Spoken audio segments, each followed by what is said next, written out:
Áno, ideme sa pozrieť na kaštiel. Čo ty na to? A taký špeciálny kaštiel, kulinársky kaštiel, kde ste schopní nájsť úžasné jedlo. Ako v kaštieli. Nepotrebujete stroj času ani šlachtický titul, aby ste sa mohli vrátiť o niekoľko stoviek rokov späť, kedy dámy nosili široké sukne a muži pančuchy.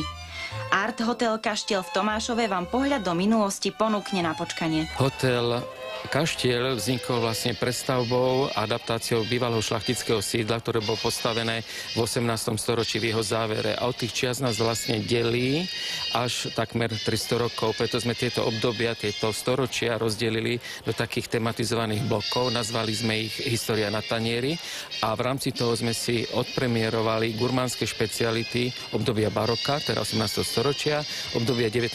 storočia, teda ako romantizmus na tanieri, na posledné storočie 20. to minulé, ako 30. roky, teda tango na tanieri. A tá kaštieľ ovládla atmosféra 30. rokov a história sa spojila s kulinárstvom.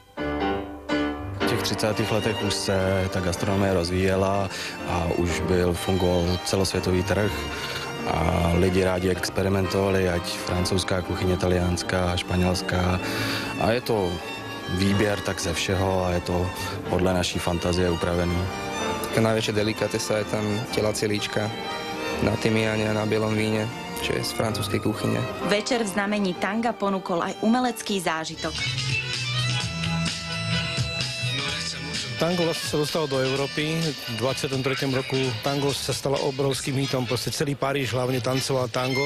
Hodne sa to rozšírilo aj do tých ostatných krajín. Tango vlastne je taký tanec života, dá sa povedať, pretože v sebe vlastne ukrýva romantiku, melanchóliu, drámu, proste napätie, lásku, nenávisť. Asi všetky tie emócie, tak si myslím, že je to taký najemotívnejší tanec zo všetkých.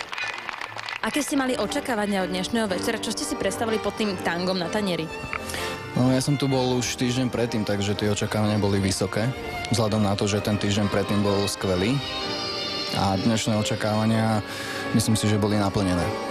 Oceňujem toho mladého šéf-kuchára, ktorý to všetko skonštruoval a pripravil nám to.